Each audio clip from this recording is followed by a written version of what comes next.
Well, hello, good morning. And I am Debbie Davis. I'm an alcoholic, and it's great to be back at McHenry Soberfest. I had the pleasure of being there some time ago. Wish I was with you there in person, but the flight in was great. The weather's fabulous. And I just want you to know here in California, it's really early. I don't know if you know that. It is 7 a.m. here. The sun is barely waking up, and my hair has not woken up yet. That's how early it is. Okay. So I'm glad to be here. This is under my category of willing to go to any length. Okay. Because I don't wake up and look like this. This takes focus, some coffee, time, spiritual prayer, and meditation. So here's what we got. All right. And it's so good to see some friends on here, some sponsees. And I have the privilege and excitement to share with you on the three legacies. So we're going to have a little PowerPoint thing so that you're not looking at me the entire time. So if we could put that PowerPoint up, that would be great. Also, just so in case you aren't aware that this happened a little while ago where the PowerPoint and me were up all the time, and I'm sure that was not so fun. There is usually there's like two lines on the side of the PowerPoint, and you can squish that over and get more people and squish the PowerPoint thing. So do we have the PowerPoint available? Is somebody getting that for me? We're looking. Okay. All right. Hey, there we go. Here we go. Okay.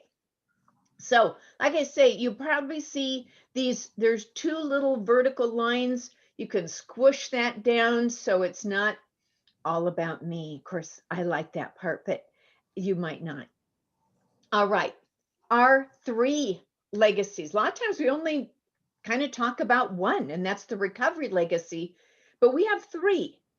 And let's see if we could go back there. And then I'm not sure who my person is, but I'll just give you like a little wave like that when it's time to change slides. Okay, thank you.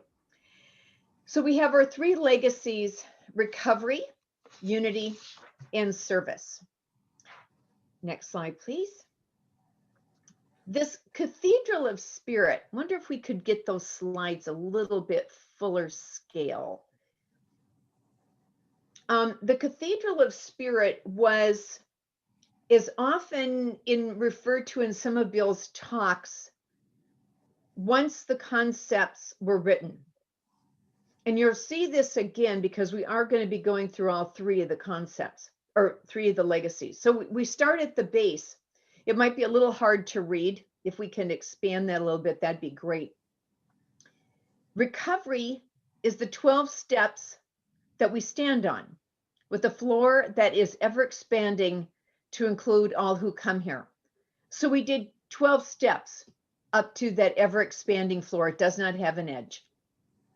He said that unity was the 12 traditions, and they are the buttresses of insurance so that our walls won't fall.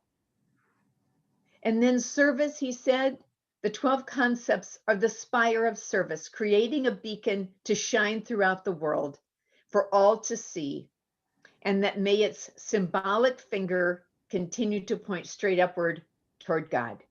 And that symbolic finger, a friend of mine did this artistry for me, and we thought, what more perfect than the three legacy logo of Alcoholics Anonymous? Next slide. So how did we get where we are? I mean, we just didn't drum up some stuff and have a slow news day. Everything came as the result of a need. And so while there are some fabulous historians, I'm not being one of them, I wanted to just give you some bullet points as to how we ended up with three legacies, why they're important, and what we're doing with them. So we just start with Bill Wilson's sobriety date on December 11th, 1934. Well, it'd be 6 months later before we had our second person sober by the method of one alcoholic carrying the message to another. We're all familiar with the move to the business at Akron that went south, and yet at least that's why he thought he was going to Akron. And we have June 10th as Dr. Bob's sobriety date. And based on two people now sober, we established that AA is co-founded, despite the fact that we don't have a name for our fellowship yet. In 1938, there's about 40 plus people sober. Right now, there is 252 people on this call. So that's about 5 times, if my math, 5 or 6 times more, 6 times, I think, more people than were sober at the time that they started thinking about the future. They started thinking about us. They started, how can we centralize things and how can we have a common place to come to? And so they're starting to think about this trusteeship, as they would call it, and that plays a little part further on in our timeline. Well, in April of 1939, our book Alcoholics Anonymous hits the streets, and it contains our first legacy, which we call recovery. At about that time, they say membership was 100, but some say it was really only 79. But, let us, not be shy on embellishment. In April of 46, Bill is going to propose via the grapevine our 12 traditions. That article is titled An Alcoholics Anonymous Tradition of Relations, 12 Points to Assure Our Future. And that's exactly what they have done. I really always kind of secretly wish that we would still say, and now Joe will read the 12 points to assure our future. It has a bit of a different pow to it, because otherwise what happens is it seems like blah, blah, blah, blah, blah, blah, blah, and it's another time to check your phone one more time or go to the bathroom or get that coffee. And they really are the points that have assured our future, that you and I are even here today, sober. In 47, the conference begins kind of like the fairy dust of thought. And Bill writes a memo to our trustees, that Alcoholic Foundation, which was called at the time, about proposing a yearly conference. I don't think so. They didn't really want anything like that. We're doing just fine. And the trustees, I should say, until 1966, well, we've always had an odd number. It was always by one in favor of the non-alcoholics. And so, we realize the wisdom of that. But on the other hand, we also know that somehow Bill's thinking is we have the fellowship out here and you trustees here that we're holding accountable for our health and welfare, but nobody knows how to communicate with you and you're not hearing from the field. How do we bridge that middle gap? So that was the point of the conference, and he starts going, but it was met with a great deal of opposition. Next slide. So in July 1950 is the first international convention in Cleveland. There, the traditions would be unanimously adopted. Now we have our second legacy called unity. And that's where he says, we're going to do this conference. We're going to give it a 5-year whirl, see how it goes, just experimental, okay? And you, the field, you're going to elect the delegates to come in, talk with the trustees. We have things to talk to them about, get ideas from.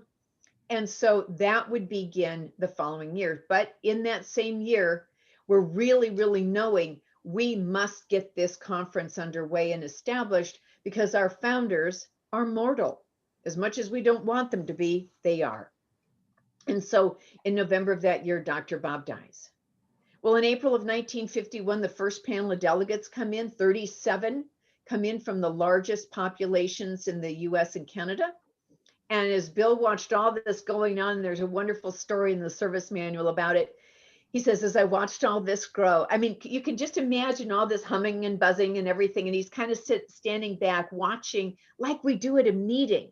We watch the interaction of each other, the long timers, the new ones, the visitors, the established, the all kinds. And we look back and he says, as I watched all this grow, I became entirely sure Alcoholics Anonymous was at last safe, even from me.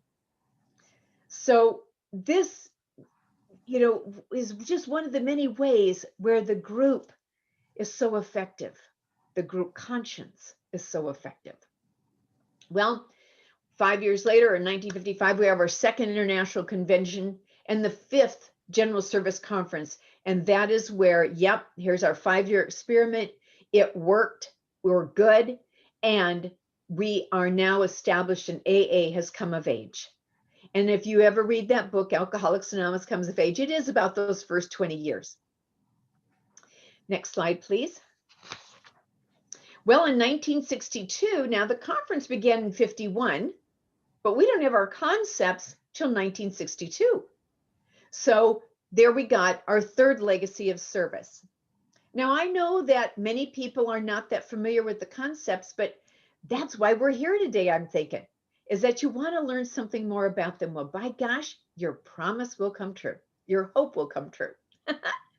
In 1971, our other co-founder, Bill Wilson, dies. He's 36 plus years sober. In 1974, we get the short form of the concepts. And in 2001, they're finally included. They could have been included in the third edition, but they're finally included in the fourth edition of the big book as Appendix 7.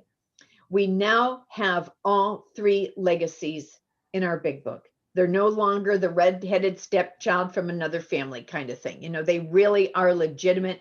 They're part of us, and they're so, so valuable. So, next slide, please. I realize that many people, like I said, are not familiar with the concepts. So just to give you some stats about me, my sobriety date is February 8th, 1976. I've been sober and walking this path with you for over 44 years. I am a member of the Primary Purpose Group in Dublin, California. I live in Concord, but my home group's in Dublin, and I've been a member of that group for over 20 years since I moved here. It's hard to believe I've moved here 20 years ago, but it's the truth. And my first introduction to the 12 concepts was at about 2.5 years sober when I would become a GSR for the first time. Most of the time, that's when you even have an awareness about them. But as the years went on, and again, I didn't jump into them with great enthusiasm like bees to honey, but I knew they were there. I knew where to go. I had the books. But when I was about 10 plus years sober, 11, and I moved to Southern California, I started to sponsor a little bit differently than I had been shown because I wanted someone to walk me through the 12 steps, traditions, and concepts, but that wasn't what my sponsors' history had been. So I started to sponsor the way I wanted to be sponsored. I'm what I call a 3 legacy sponsor. And that means I walk them through each of the legacies. And the 12 concepts typically the third legacy we walk through, obviously. But today, while you're all fresh, we're going to start with the 3 legacies. I'm going to go backwards. And the reason is because you're going to be with me, hopefully, an hour and 45 minutes total. Believe me, I can talk the entire time with no problem. But what we're going to do is we're going to start where your mind is basically fresh with something you're probably the least familiar with. Then we'll go to the traditions. Then we'll go to the steps. So based on familiarity. Okay. So what's our 12 concepts? Well, this is from the Service Manual. They're an interpretation of AA's world service structure. They reveal the evolution by which it has arrived in its present form, and they detail the experience and reasoning on which our operation stands today. So they're giving us the history of how they came to these concepts, just like they did with the traditions. Going on, these concepts therefore aim to record the why of our service structure in such a fashion that the highly valuable experience of the past and the lessons we've drawn from that experience can never be forgotten or lost. And of course, he makes reference, there's always going to be someone coming in. We need to change this. We need to change that. Boy, isn't that familiar in our group? We get some, whippersnapper from like myself coming in from some other area. See, I want this and I want that. Basically, I want it to be familiar to me. Instead of me growing into you, I want to change you to me. Well, that isn't where growth happens. It happens when, yes, we're going to make mistakes. These concepts aren't in concrete. They can't possibly foresee changes, evolvements, things happening. But let's never forget where we came from and that this is the experience they've shared with us. Next slide, please. So now where do you find these things? Well, in the service manual, this is our current service manual. Starting in 2016, they only do it every 2 years now. Now it'll be 3 because, of course, we've had an interruption of life this year, haven't we? And so what normally would have been this year, it would have been reproduced for another 2 years. It'll be sometime next year. And then the 12 concepts for world service illustrated. Now I know you're not going to grab up that service manual, get a cup of cocoa. It's cool out now, and get in front of the fire and I'm going to in for a good read. I realize you're not going to do that. But let me give you a thought.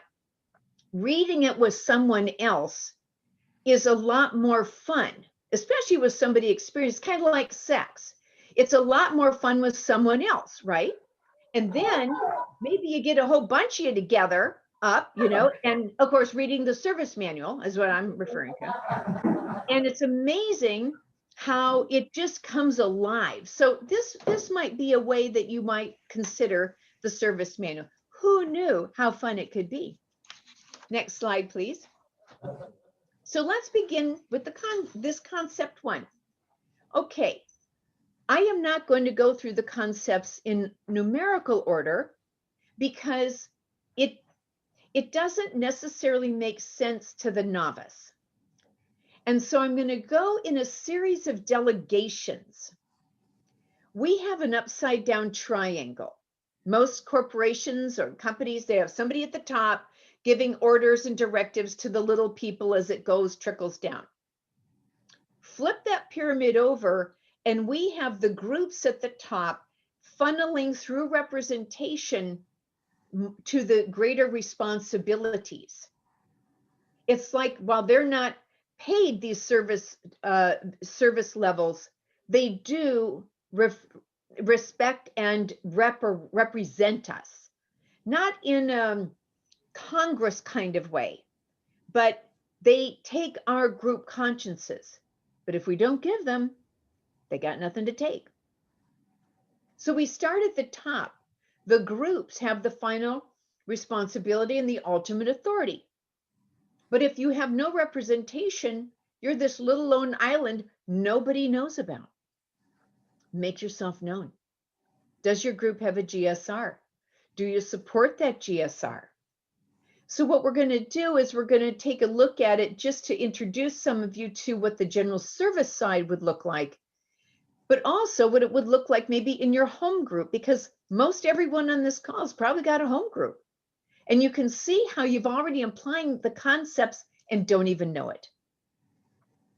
So if you've got the ultimate authority, that's everyone in AA, US, Canada. This is the only conference we're talking about. There are 62 general service offices around the world. There are other general service boards as the result of that. They have their own conferences.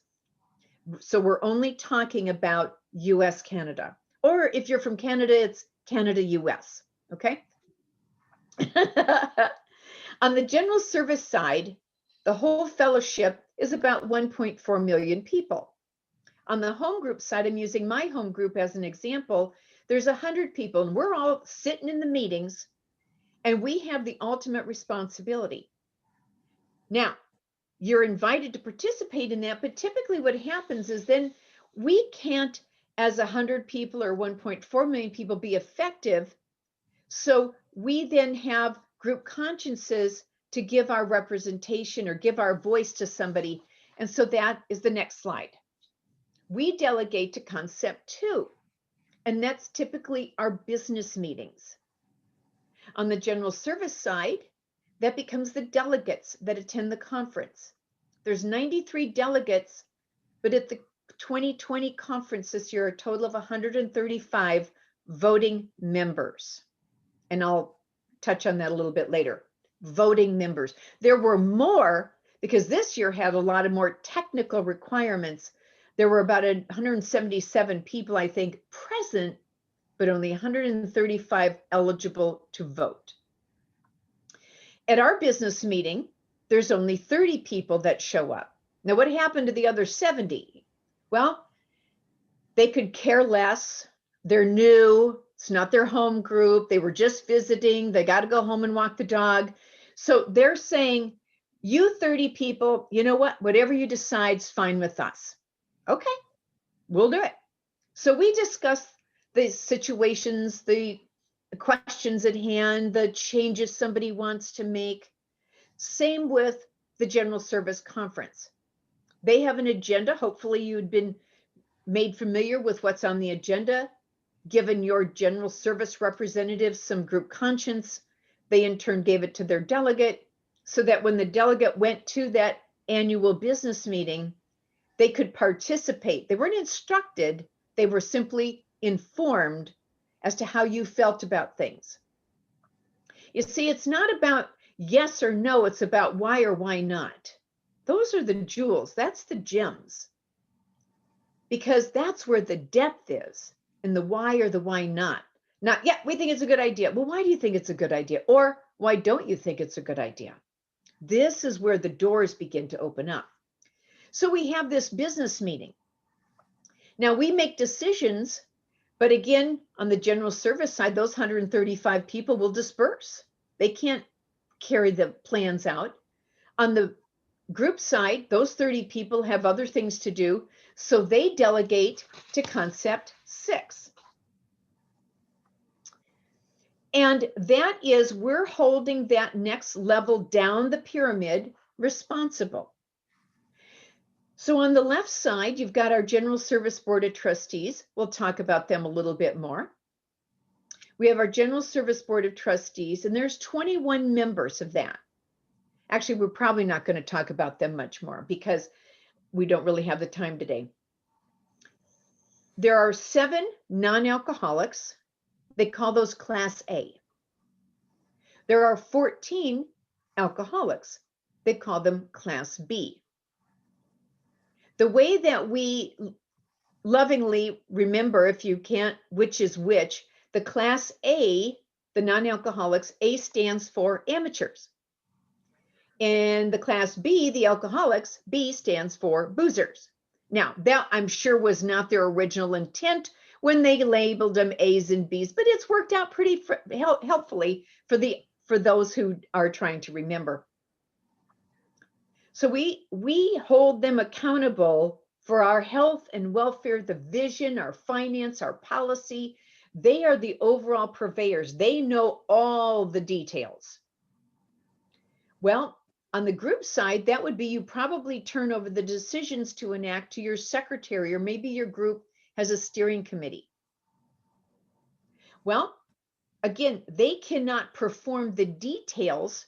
So we go one more level down the pyramid and they delegate to concept 8, which are the 2, what we call the 2 separately incorporated and active services. So on the general service side, that's our Alcoholics Anonymous World Services, Inc. board and the AA Grapevine board. Typically, there's about 9 members. And again, I'm not going to go into the detail. It's more confusing than necessary. But there's about 9 of them. And they will now oversee the hiring in those positions of the 2 active, the paid workers. They're going to oversee the purpose, the content, the day-to-day operations. That's going to be their laser beam focus. They're like the management team for these 2. So they're in charge and being the worker bees. On the group side, what that would look like is all the commitments at your group. So the secretary can't be the coffee maker and setup and treats and birthday and greeter. So they delegate to all of these individuals. So you having a commitment in your group, our group typically has over 50 commitments. It's adjusted obviously a little bit until we get back in person, but we can split up those jobs very easily so that everybody has something to do that wants something to do. We all know commitments are so important to being a part of. Well, so now we have that series of delegations. It goes further and further and further down in responsibility. And we're all guided by what I call the paperwork concept. So on the left side, general service, of course, will have traditions and concepts, as the groups will too, but they have some legal documents because they are corporations. And they'll have bylaws and charters, the conference charter, articles of incorporation, all that necessary to operate as a business in the state of California. A group, their paperwork is going to be the minutes and motions as well, because the motions my group makes will be different than the group motions your group makes. But this is our autonomous guideline. For example, if we want to change the start time of our group from this time to that, that is our guidance, but it's not going to affect what time you start yours. So this is our guideline. What we've also done, my group is 22 years old. When I moved there 20 years ago, I noticed we weren't taking any minutes. We only meet quarterly for the business meeting. And we weren't taking any minutes. And I've easily discovered memories are unreliable. I know we all mean well, but they're unreliable. So what we started doing was, when we not just taking minutes, but every time we would make a motion on something, we would extract that and put it in a document we called motions synopsis. I mean, not really creative, but that's what it is. And it's a collection of the motions of now over 20 years worth of minutes. So you're not trying to find something, flying through papers, if you can find those. But we've got about 5.5 pages front and back. So 3.5 pages of motions. And it's fascinating because you really see the evolvement of the group.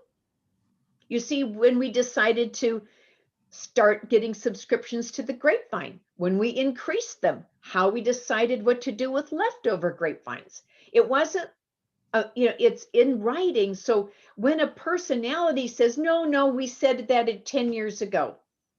Well, no offense, but our minutes say we did it 15 years ago. So it takes the personality out of memory. And it's so, so valuable. Every new secretary we get that comes into as secretary of our group, I always encourage them, read all of those motions. You will become very familiar with the group that you have been elected to be leadership in. And it's, like I say, it is fascinating, the journey that our group has taken, just like I'm sure yours is too. So this is what I call the paperwork. If you're wanting to know where that is, these are typically, for the general service part, these are smack dab in the middle of the service manual as our appendixes A through G. So you can walk through those. They've kept the originals intact so that just in case, as they learned, we do make changes, we always know where we came from. So that's kind of the series of delegations, kind of the organizational and what guides us. And now I have what we call the spiritual tools. Next slide, please. So concept 3 is about the right of decision, where basically each service element, whether you're the coffee maker or the greeter or the secretary, you will decide what you'll handle on your own and what you'll seek consultation on. At the general service level, sometimes it will have, as they do many times, a topic will go in front of the conference, group consciences are shared, but there's still the need for more information, or we really need to take this back to the groups for their input. And so you know at what point to do that. We talk later about having the responsibility and the authority to carry that out. But here we're talking about, let me just give you an example that everybody pretty much has. The role of the coffee maker. Pretty much every group has a coffee maker. Well, typically a group will be on the economic side of things, and they'll get like Folgers or U-Ban at Costco, something like that, which roughly is around, I averaged it at about $3 a pound. But now I come in there as the new coffee maker, and I'm like, this is 2020. Come on, let's step this up. This old Folgers is so last decade. Let's go to Starbucks. So Starbucks, however, and again, I've priced this out, averages about $13 a pound. Now, my choice to go from Folgers to Starbucks is outside the hula hoop. Okay. This is not a good deal because now I'm going to impact our ability to contribute more. Seriously, when we think about it, do we really care what the coffee is? I mean, you and I have chewed coffee. It's been so thick and so bad, and we end up pouring it out.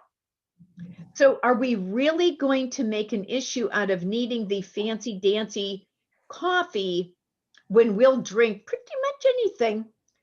So this is where if that coffee maker really needs to get that, they need to go to that group conscience, and hopefully that group will say, no, Folgers or U-Ban is just fine. That's your right of decision, which one of those we get. We're not going to go out and extend it to Starbucks. So that's a simple example of right of decision. But again, play that in your home, play that in your business. Are you allowing people the right of decision, or are you micromanaging and looking over them like a little hawk? If you give them the guidance, here is what you're to do, and allowing them to do that. Another one of our spiritual tools is the right of participation. So this has its variations. What I mean by that is a couple things. It says each classification or group of our world servants should be allowed a voting representation in reasonable proportion to the responsibility that each must discharge. Now, in our general service structure, for example, I mentioned that there were 135 voting members of the conference, despite the fact that there were 177 present. Those others are not voting members. They were in service in this particular case this year, in service because of the technical needs that we had. But just because they were present doesn't mean they're a voting member. The 21-member board of trustees, they may have someone in for a consultation, a report back, they might have a recording secretary, but when they are voting as the board of trustees on an issue, only those 21 are voting members, despite who might presently be in the room. Now, let's say our groups. Your group might have a guidance and a group conscience that I've seen it where you have to attend 3 business meetings before you are a voting member. I can understand the thinking behind that, absolutely. The people like me may be coming in and saying, hey, I'm new in town, I think we need to change this and change this. Another might have the autonomy and the guidance of, you need to consider this your home group to be a voting member. I just arrived last week, I want to make this my home group, I can become a voting member.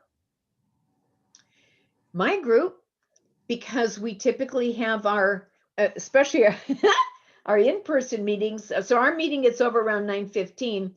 That means our business meeting doesn't start till around 9:30-ish. All the chairs are put away. Nobody's going to get comfy, okay?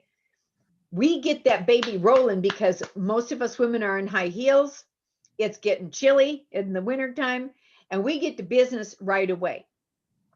we kind of figure, you know what, if you're willing to stay for the business meeting, you can participate if you want to. Now, I have visited and observed many business meetings. I've never felt, nor have I, proper to vote, to say anything. I just like observing. And the one thing I have noticed in business meetings is the commonality. I've been to business meetings in Dubai and in Dublin, California, and they're the same thing. We're still having the petty little comments about this and that, but we all have one primary purpose. Is this going to help the alcoholic? How can this better make us better to help the alcoholic who still suffers? So, you know what? There's no special group of alcoholic, that's for sure, or business meeting. But the biggest thing is Bill wanted to make sure nobody felt like a second-class citizen. He wanted, not quite yet, he wanted to have I'm sorry, I probably gave you the sign, I'm sorry. He did not want anyone to feel like a second-class citizen. And so my question to me becomes, do I ever make anyone feel like a second-class citizen? Do I ever think, oh, you're not up to my visual, verbal, emotional, appropriate Zoom standards? Do I ever make anyone feel less than at a business meeting where they're about to say something and I go,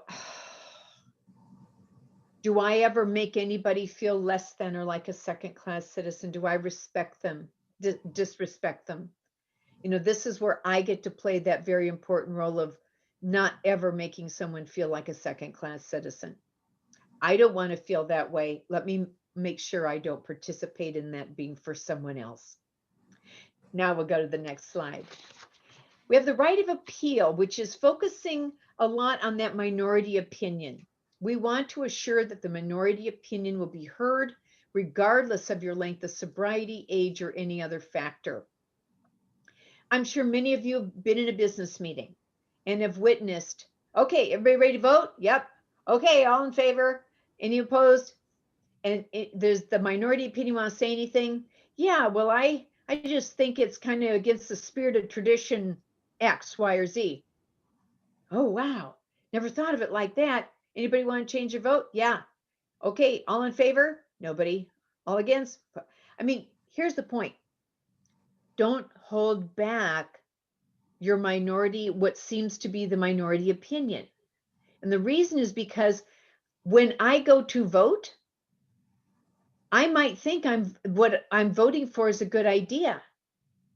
But if you bring up something to the table that has a contradiction to that thinking, then I'm not really voting as informed as I could have been. And I want to be as informed as possible.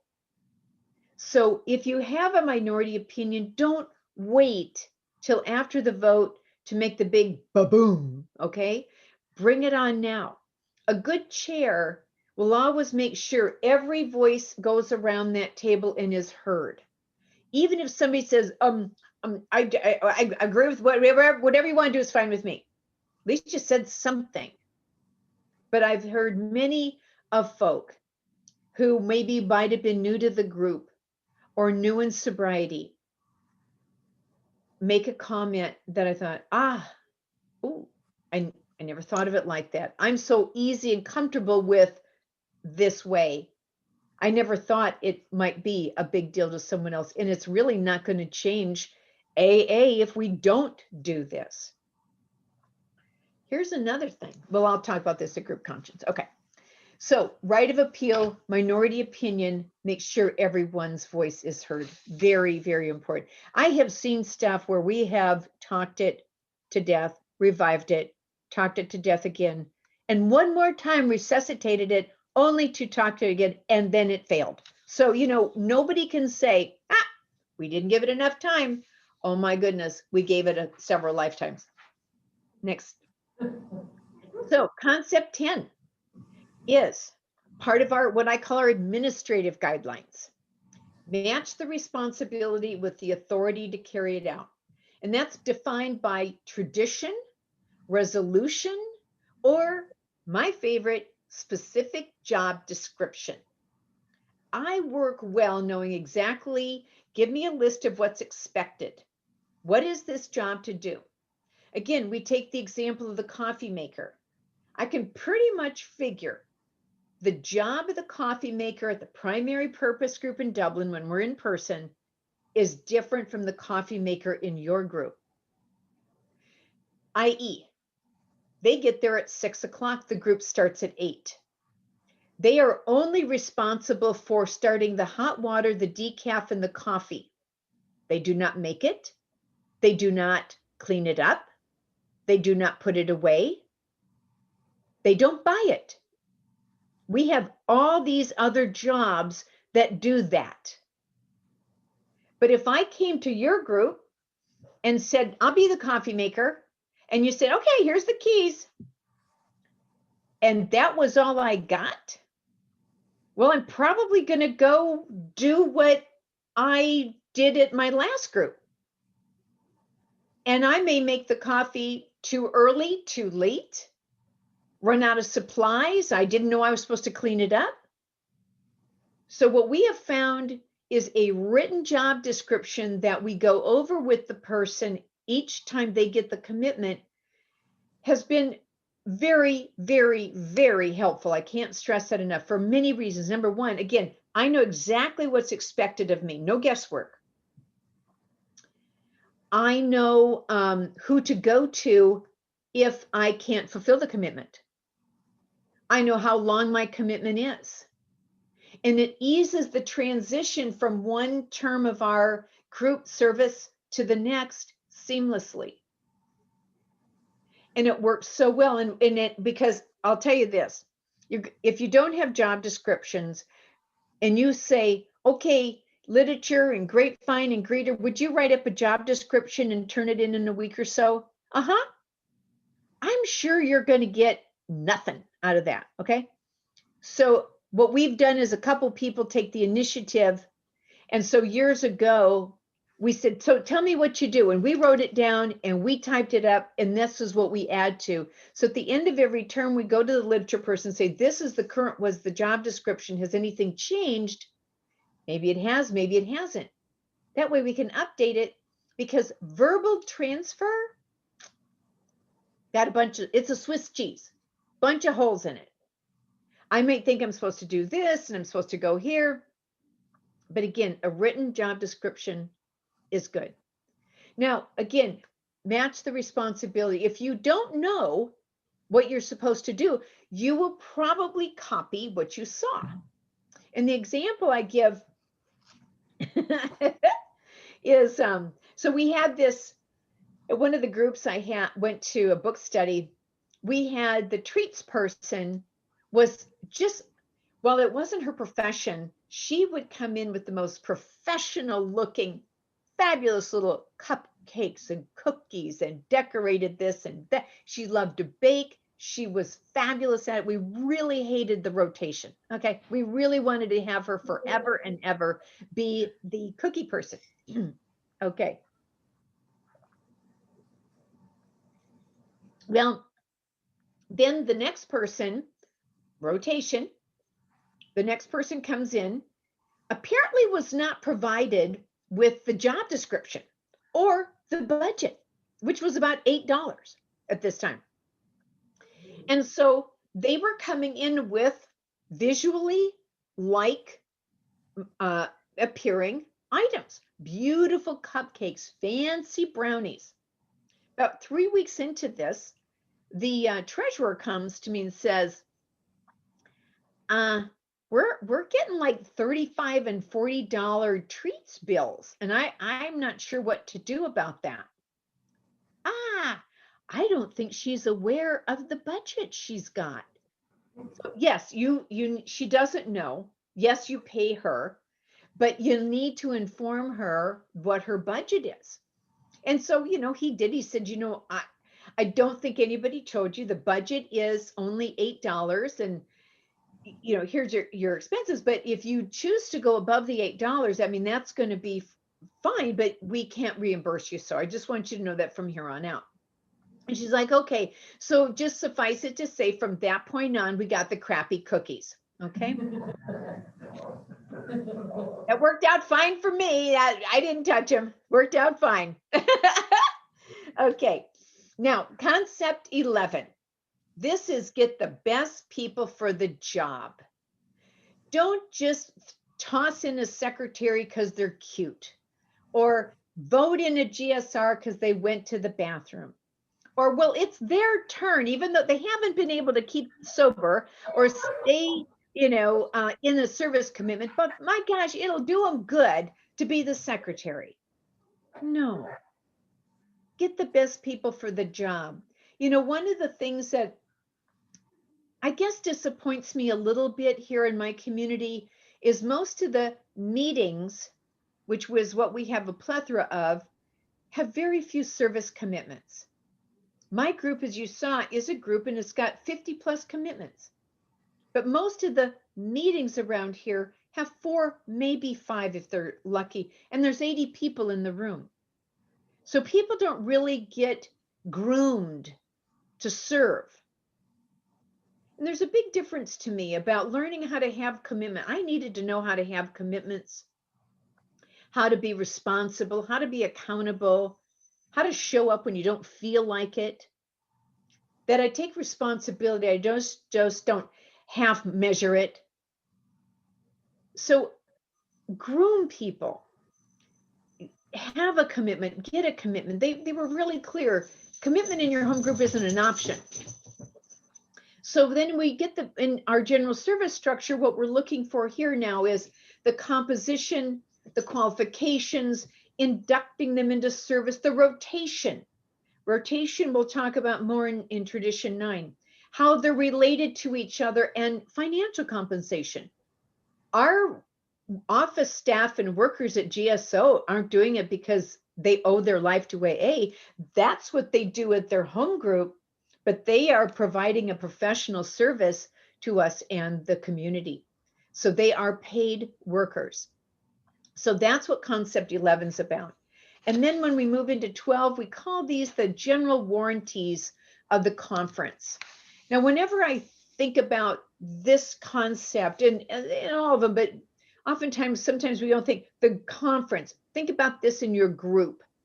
So when I read these, I'm going to say conference or group because it will help maybe reinforce that. The general warranties of the conference or group.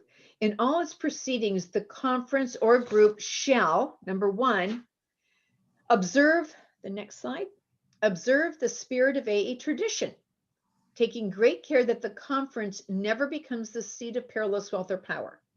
Now, we will never have to worry about the groups oversending money, okay? I wish we had that problem. But we still think sometimes a buck in the basket is sufficient. It hasn't been for over 40 years, just point of information. So here's a few numbers to give you an idea and that's group contributions only, 6.9 million, but the cost of our services was 11.6. Oops, a little short. We have over 69,000 groups listed between the US and Canada, but only 28,000 of them contributed. Huh? 40.6%. What was your group part of the 40.6 that contributed something? Or the 59.4 that contributed nothing? I hope the 40.6. This is something you can ask your treasurer about. This should not be a secret whether you contributed. And if give me the reason, well, we can barely afford what we do. You know what? I think I got a sneaking suspicion that when you were in need of a drink or anything else, it was amazing how you could find the money to do that, even if it was a little bit. You see, it's never about the quantity, it's about the participation. I had to go from a taker to a giver, and that included my money. And so I hope that as you said about the goal, if every member, those 1.4 in the US, Canada, one time, just for the year of 2019, just them sent $8.06, we would have been completely self-supporting. Wow, that's less than my 2 favorite Starbucks coffees. But our average was $4.79. So you can find this information, or, you know, there was a separate report that came out just maybe a monthish ago on the area, how they monthish is a word. Whoops, somebody needs to be silenced there. What do you so think? What? Oh, we're muted. Okay.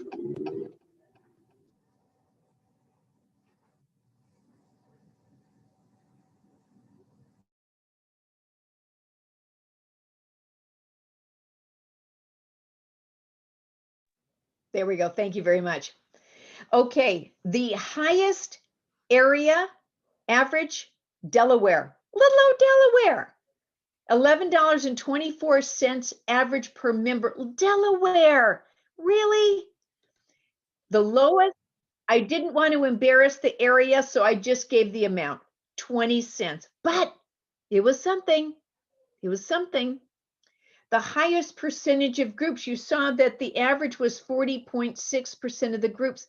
Hawaii comes in at 58+% of their groups contributed something. And the lowest area, only 1.12% of their groups.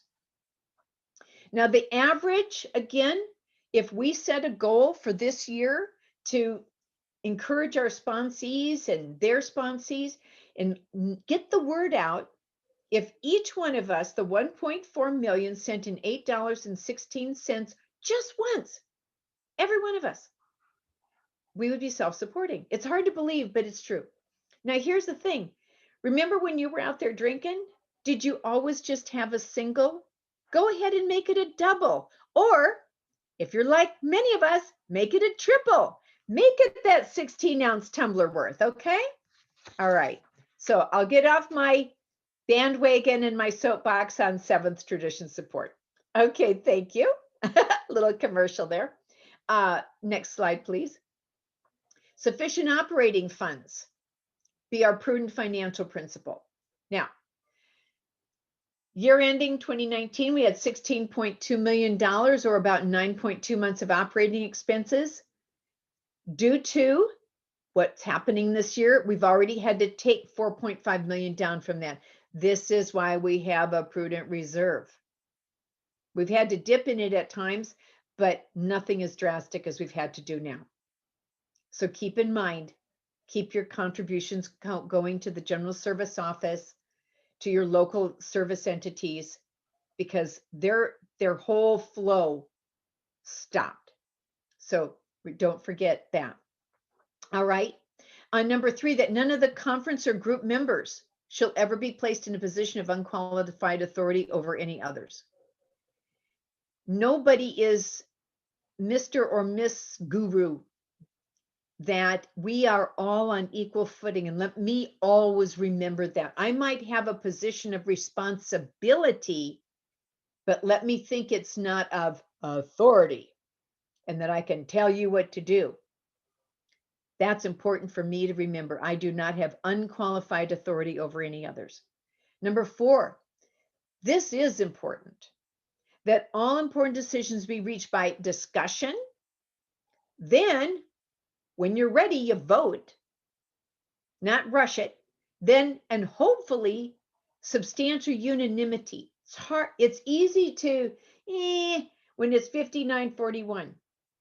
But when it's 70-30, you kind of know this is I might not have liked it, but the group felt that way. And it's a lot harder to say, well, it was, finagled. All right, next slide. That no conference or group action ever be personally punitive or an incitement to public controversy.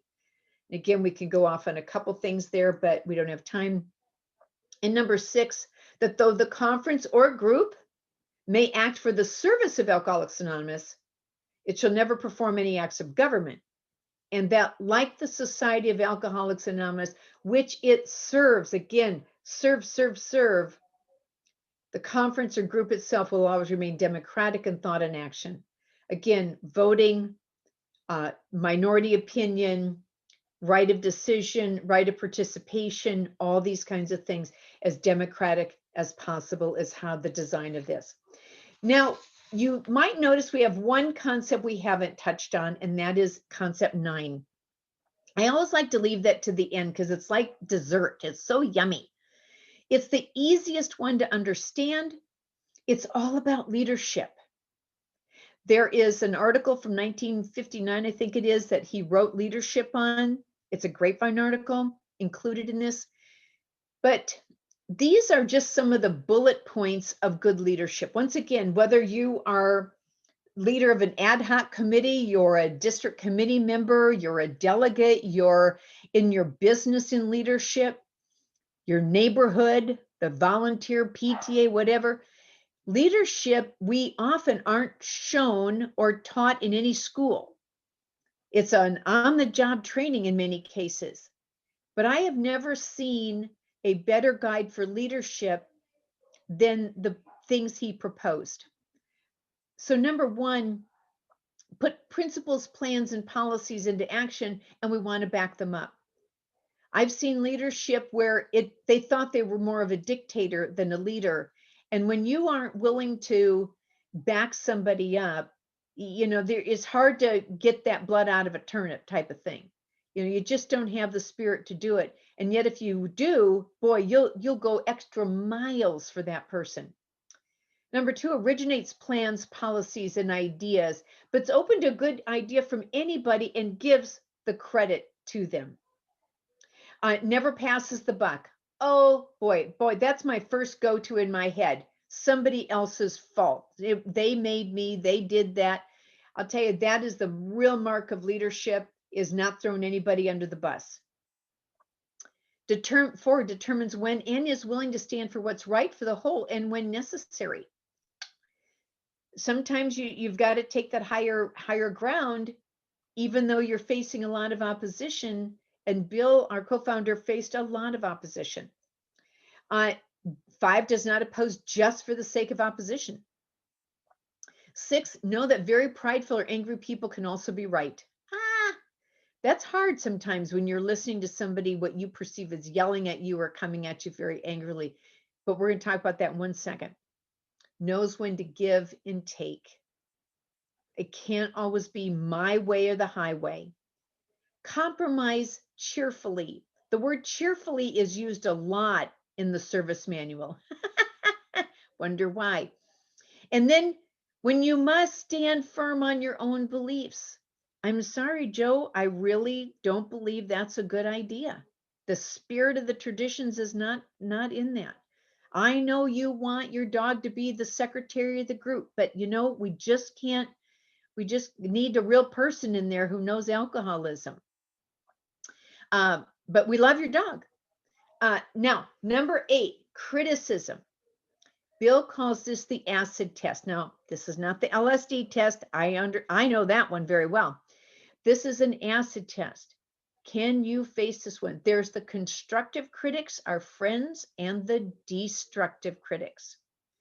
I've highlighted that because I'm going to come back to that in a moment. And number 9, Bill said that the all-important attribute of vision, the ability to estimate for the good now and the future. Sorry, the door got opened up. Let me close this.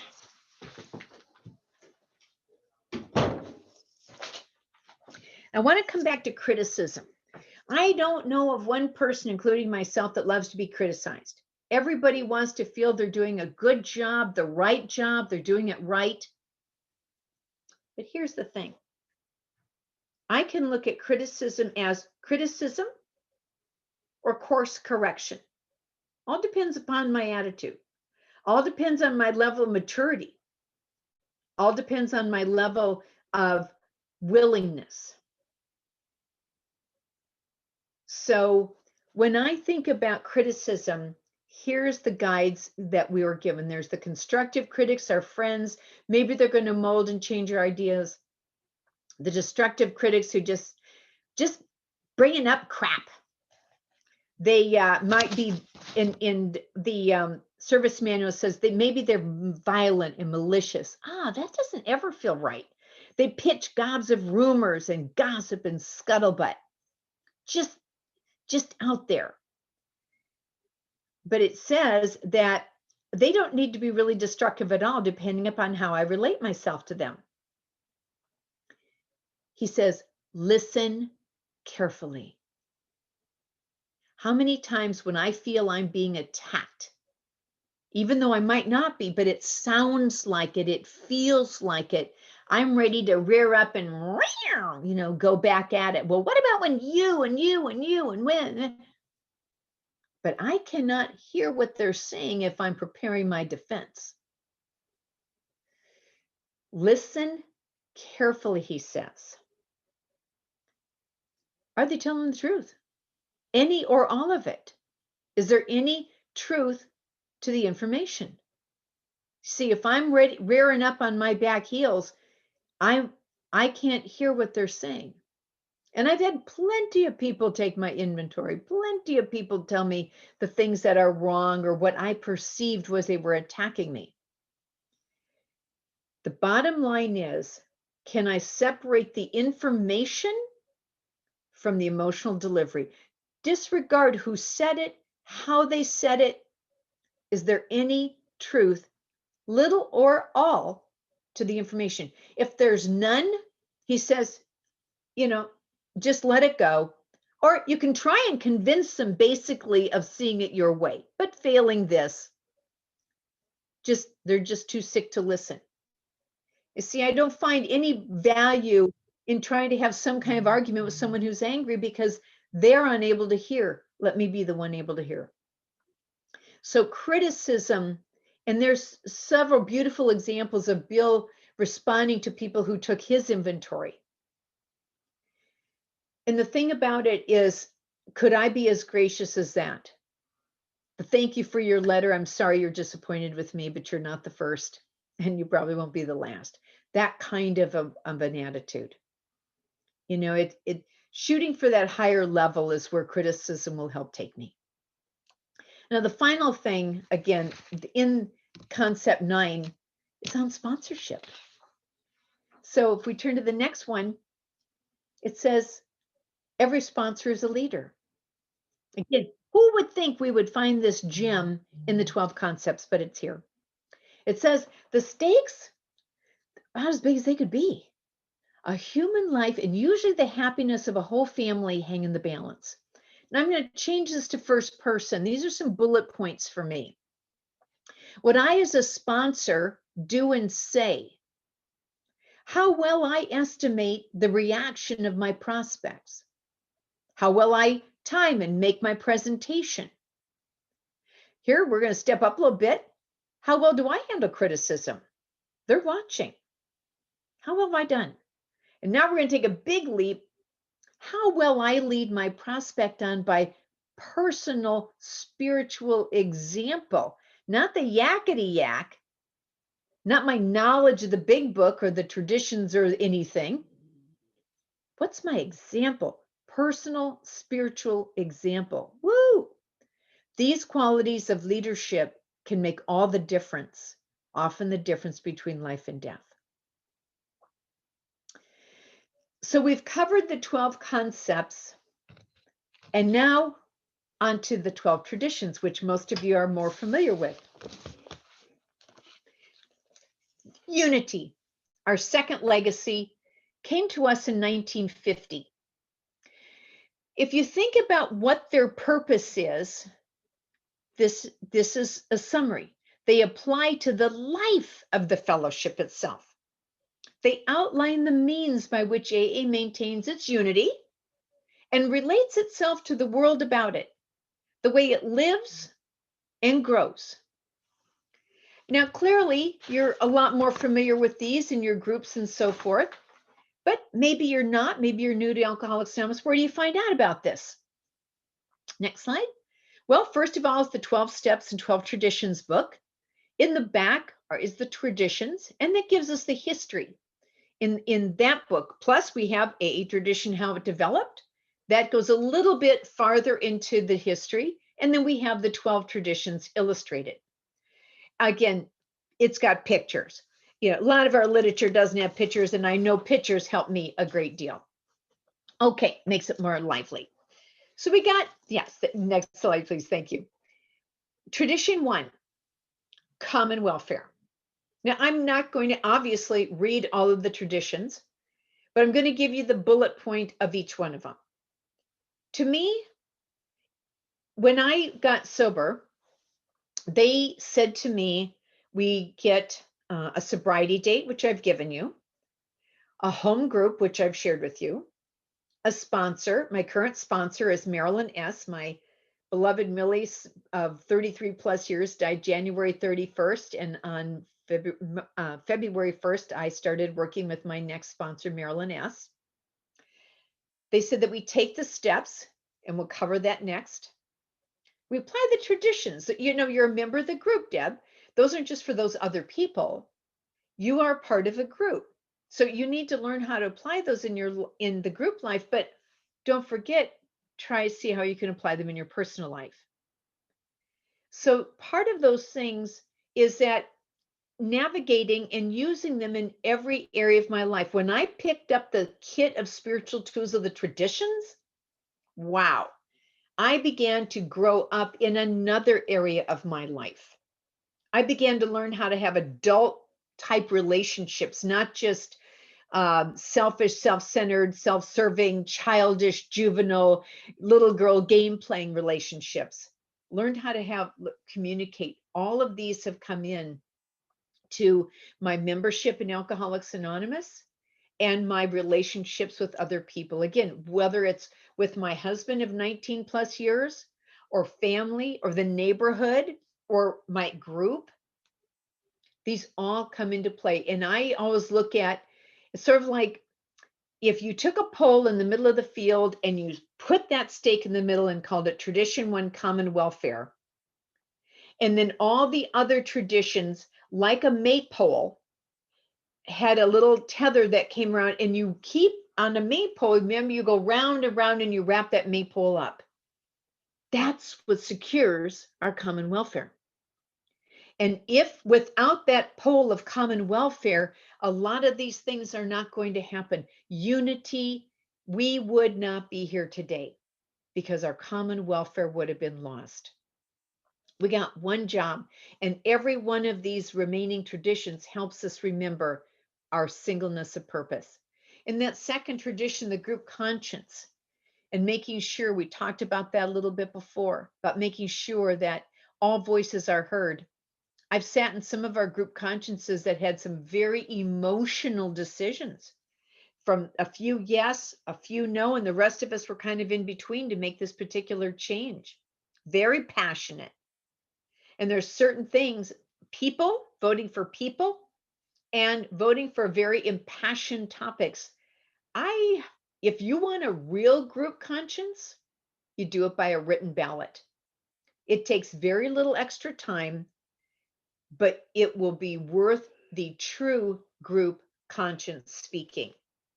Otherwise, you have a personality poll, or you have someone who really believes this way, but because, oh, my sponsor's voting that way, or it's my friend's motion, I better vote that way. That's not a true group conscience. And through that, a loving God is able to kind of bubble up and be presented what seems to be the right thing on this particular topic, or the next secretary, if that's what you're voting for. Remember, I'm a trusted servant. I'm not a governor. I'm not as they say, we're trusted servants, not senators. I am there. Am I trustworthy? Am I trusting? And do I have that spirit of a servant? That's what's required and asked of me.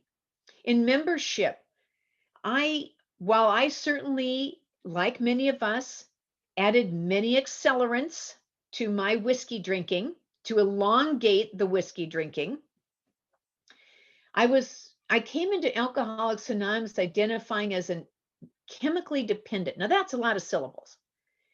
And I didn't know any better. I didn't know any different. I'm not a quick figure outer.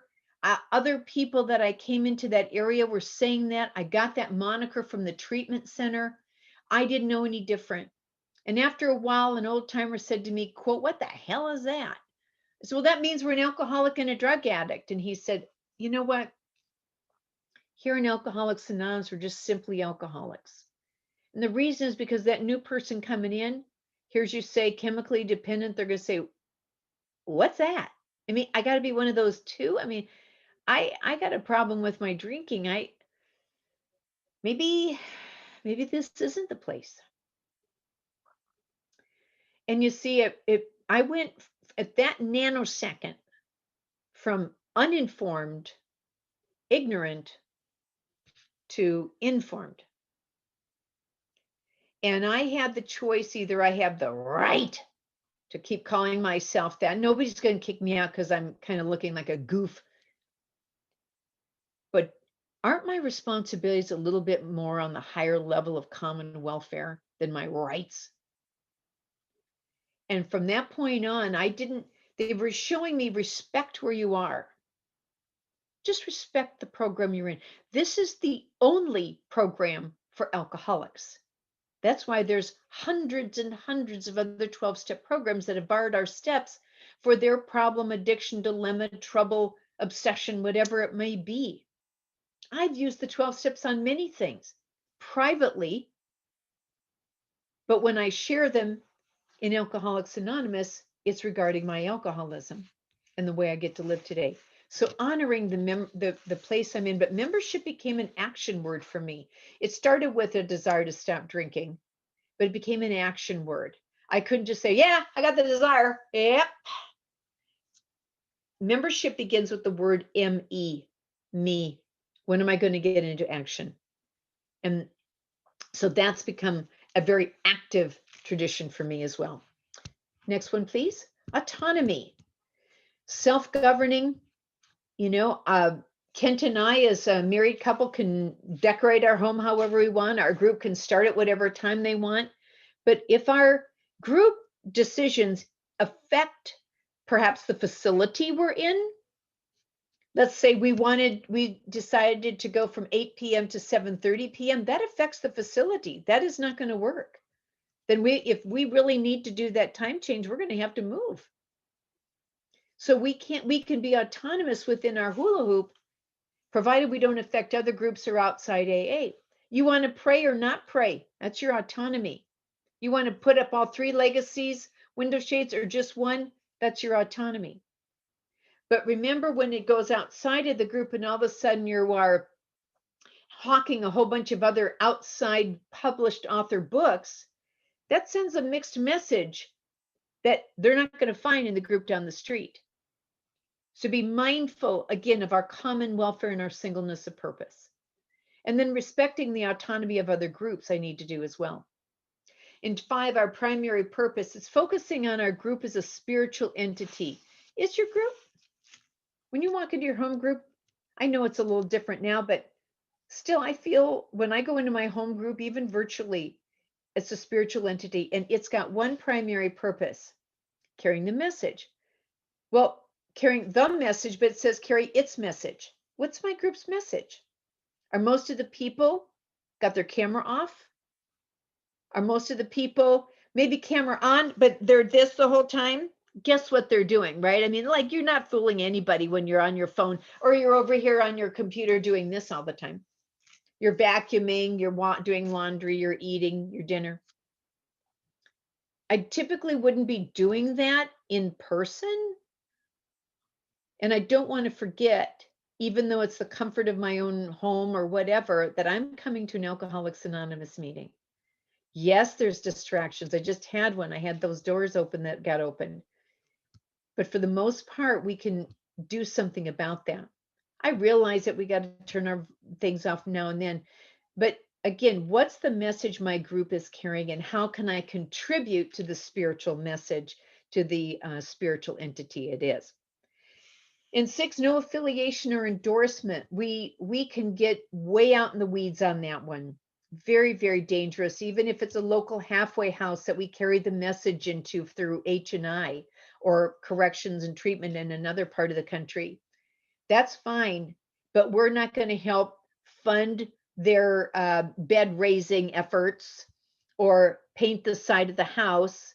If I want to do that as a citizen of the world, not as a member of AA, but citizen of the world on my own time and own dime, I'm welcome to do that to any entity. But as a member of AA or my group, no, not good. Okay, the next slide, self-support. We've already had a review of that in the 12th concept, but it goes beyond that. Self-support is also participating in the business meetings. Self-support is also my own self-support, mentally, physically, spiritually, emotionally being self-supporting. To my family here, to my community, to sponsees. This is all a measure of self-support and being useful to others. By keeping myself in pretty good shape and tact, I'm going to be much more useful to others. Non-professional. We have no professional AAs. We have some that work in the industry or in the area of helping other alcoholics in various ways. But that does not mean that takes away for any at all from their membership here. Everybody I personally know has a very strong recovery independent program. They don't mix the two. And I so respect that. 9, committees and service boards. We don't have the, as we described earlier, we don't have the typical organizational chart. It's upside down, but we create committees to serve, to do ad hoc committees, to do investigate a new place to go. We have rotation. Rotation is so helpful. Otherwise, I would always want the fun jobs. I'd never want like bathroom cleanup, you know. I'd always want the stuff out front that you look cute for. You can look cute for bathroom cleanup too, but you know, it's not in the front of the room. So rotation is vital. And what I have found in the last many years, what I have really liked doing, and again, I say this not as, oh, aren't you so wonderful in this AA? No, not at all. But it may give you an idea that instead of you always picking your job and getting the favorites, I go to the secretary after pretty much the jobs have been picked over and say, what do you need getting done this year? And that way I really feel like my ego's out of it. And I let God and the secretary pick out what they need me to do this year. And if it's cleaning the bathrooms, happy to do it. By gosh, they'll be the sparkliest bathrooms you've ever seen, right? But the point of it is rotation is important. Every job I've had in Alcoholics Anonymous, I've gotten to learn something else.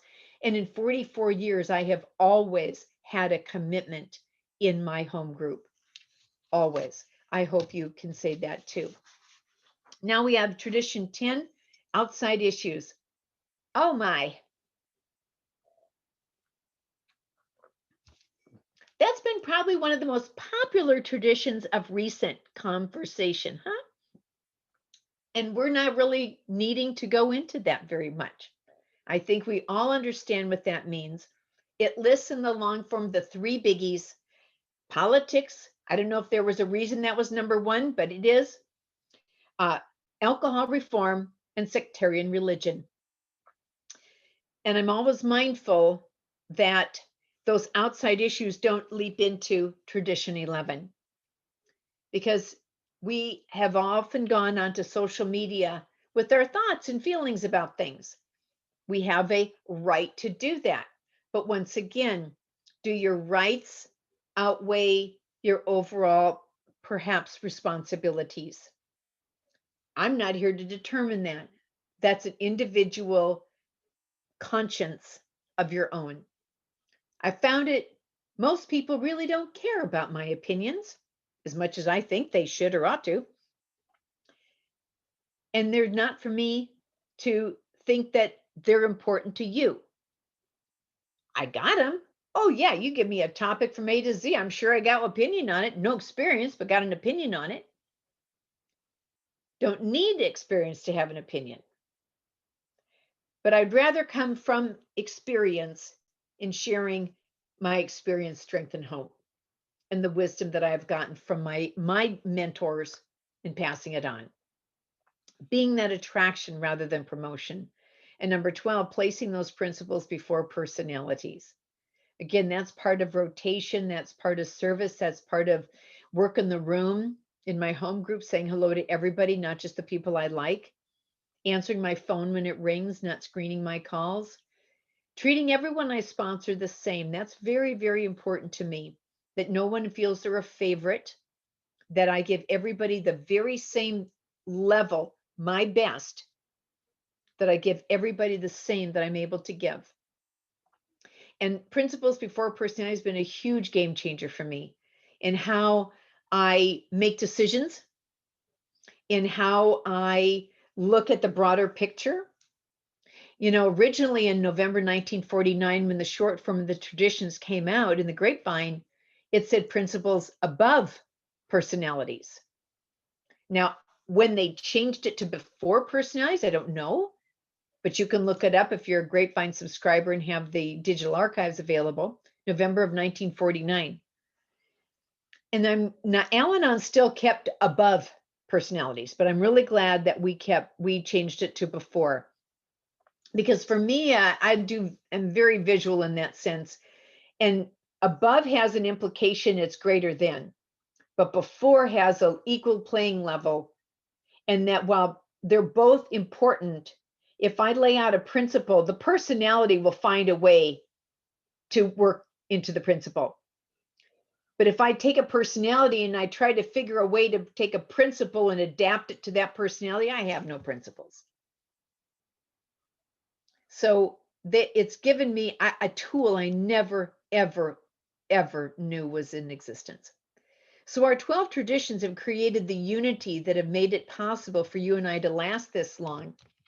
But typically when we began, the first thing we looked at was that bottom part of the triangle, recovery, and our 12 steps. Next slide, please. They came out in 1939. Now, I was thinking so much about what this says. This is out of the 12 and 12 in front of the 12 steps. What are they? They're a group of principles, spiritual in their nature, which, if practiced as a way of life, not just one and done, practiced as a way of life, look what they can do. They're going to be able to expel the obsession to drink. Did anything ever do that? Whoa, that's a heck of a promise.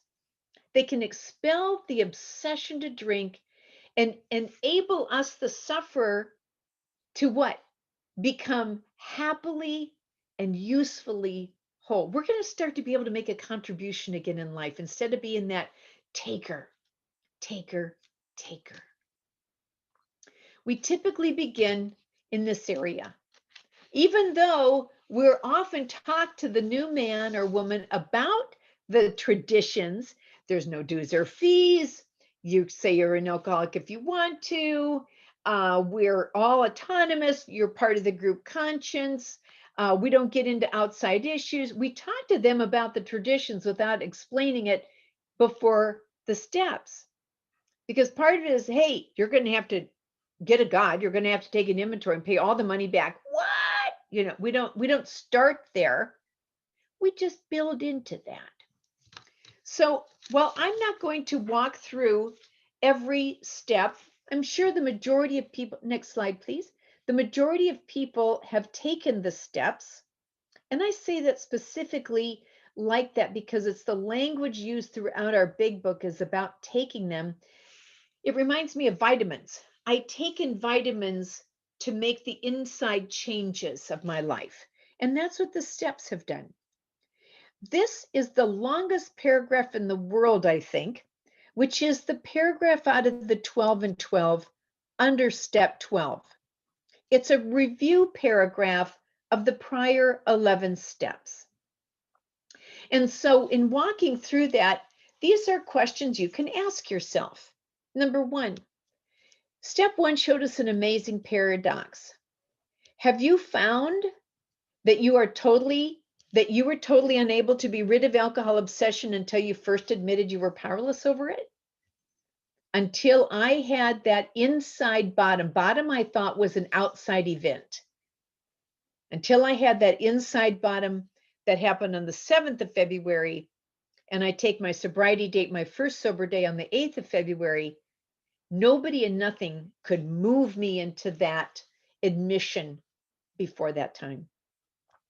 In step 2, I saw that since I could not restore myself to sanity, some higher power must necessarily do so if I were to survive. And I came to believe, the old language used to be, first we came here, then we came to, we all get that, and we came to believe. We can't touch it, we can't grab onto it, but we see it happening around us. Sanity was, again, for me, learning to do different things and thereby get those different results. I didn't know how to do the different things. In step 3, consequently, it says we turned our will and our lives over to the care, long time I didn't see that word care, of God as we understood him. For the time being, we who were atheist or agnostic discovered that our own group or A as a whole would suffice as a higher power. So if I turn my will and my life over to that care, I do that every morning. I say that 3rd step prayer out loud so that I kind of punctuate what I'm asking for guidance on to do, to relieve me of that bondage of self. Better do thy will. It's not all about take this stuff away so I can be more whatever. It's about be more useful to you. That's what it always boils down to. Next slide, please. In that 4th step, it says beginning with step 4. Now we start to take some physical action. We commence to search out the things in myself which have brought me to physical, moral, and spiritual bankruptcy. We made a searching and fearless moral inventory. I'm going through a book study with a group of people. Since we can do this virtually, my friend is in New York leading this book study, and we just did this part. We went through 4 and asked us to write a resentment, a fear, and a sexual conduct. And of course, we weren't going to give it to the group, but to our sponsor. And so I got to redo one, and it was great to once again take this action and be able to continue moving on with the rest of the steps with that, because once you've written the 4th step, just sitting on that, and I always recommend you that the sponsor make a date for the 5th, because otherwise it's call me when you're ready. Well, that could be 2 years from now. So let's keep the momentum. I'm not a believer in 12 steps in 12 minutes. I'm also not a believer in 12 steps in 12 years.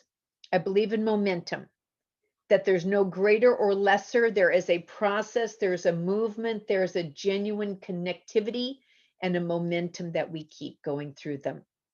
In the 5th step, it says we decided that an inventory taken alone wouldn't be enough. Of course, we thought, well, I've admitted it to me and God, but do I have to tell somebody else? Yeah. Going on, we knew we would have to quit the deadly business of living alone with our conflicts and honestly confide these to God and another human being. It is embarrassing, it is humiliating, but you know what I find in most of the cases, all the things that the other person thought were just going to be hair-raising, shocking, you needed a cup of coffee, not just fall asleep through them. There's nothing new. My goodness, I've listened to many, many 5th steps, as I know many of you have. There's nothing new and shocking. There's only 7 deadly sins. You aren't going to create the 8th, okay? In step 6, I love this. This really came into play for me when I was like 6 to 7 years sober, because they're only one paragraph in the big book, 6 and 7. They're kind of like, and then you move on. Oh, when I was 6+ years sober, these became the game changer. At step 6, many of us balked for the practical reason that we did not wish to have all our defects of character removed, because I still like some of them too much. I know. While I still had some flaws of character that I could not yet relinquish, I ought nevertheless to quit my stubborn, rebellious hanging on to them. So when I walk through step 6 with people, I ask them to take out a piece of paper, put a line down the middle, on the one side title step 6, on the other side, on the other half, title step 7. And on the step 6 side, to list what you find are objectionable. That's what the big book says. What do I find objectionable? What does that mean? That means to me, what do I do? Behaviors I have cause me and or other people problems. And I'll give you an idea, one example, and top of my list always is self-righteousness.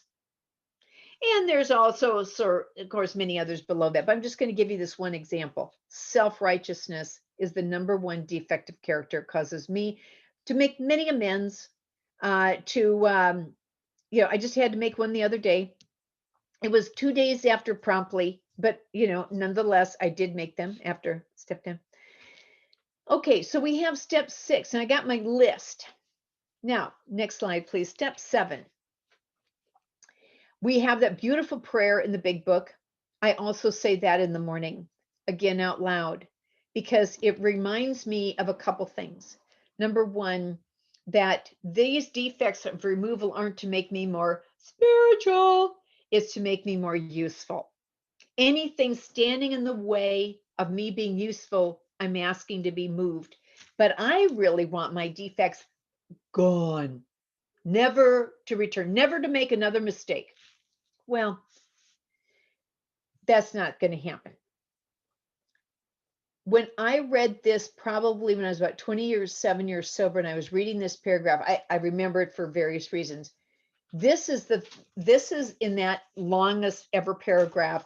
This was the step that was the gut punch. We humbly ask God to remove our shortcomings, okay, such as he could or would, under the conditions of the day we asked. Okay, if I got a death grip on this, please remove this. Am I unwilling, but making it sound, appearing I want it removed? Or am I humbly asking versus demanding? Of the day, that doesn't mean gone forever. And that is why I know my defects will just go a little under the surface, but they can always rise to the occasion when least expected, least wanted. So I told you I wrote on step 6, self-righteousness. Then my question to gals is, so what do you think, not me, what do you think would be the contrary action to that? Because if I think of what that is, not what you think it would be, then I'm likely to move toward that. I needed to have a goal to move toward, okay? Something to try to apply and shoot for. And that's why I wrote that list.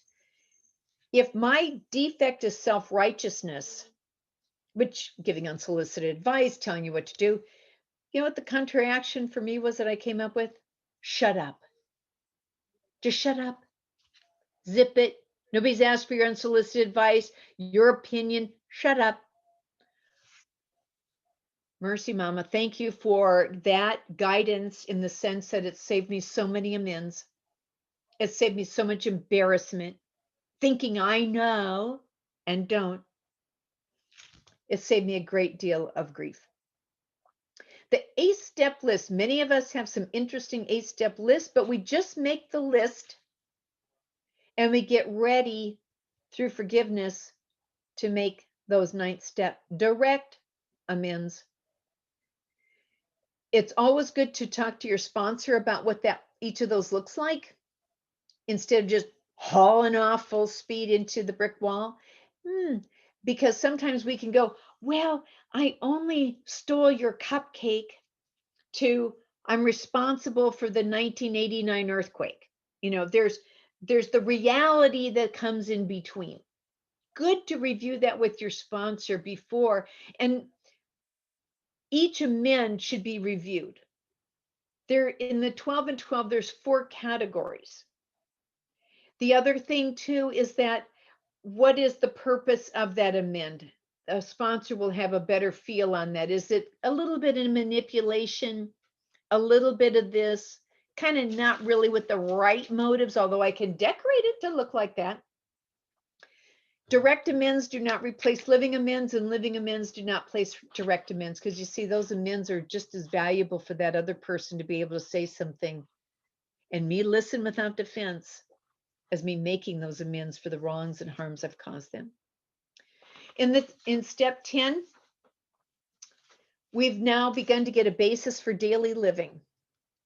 And we keenly realize that we need to continue to take personal inventory and wrong, admit it promptly. Like I said, I made a mistake Thursday, kind of a snarky remark. It took 2 days. That was bothering me for 2 days, but it was as promptly as I could get. I hope to be within the same day next time I do something like that. But I knew it needed to be made. It was there. It was like one of those gnats around your eyes all the time. You just can't get rid of it until you know you get rid of it. Take care of it, I should say. In step 11, isn't this fun? This evolvement of a relationship with a higher power. And it doesn't matter to me what your higher power is, that just that you have one.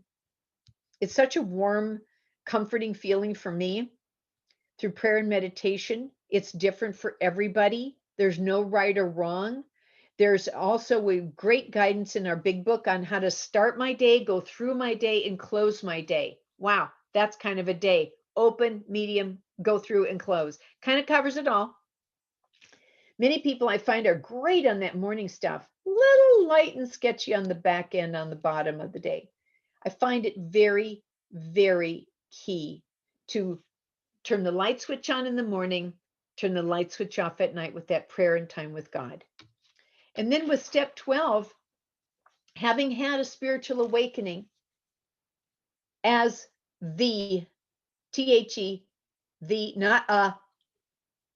the result of these steps. Have you had one?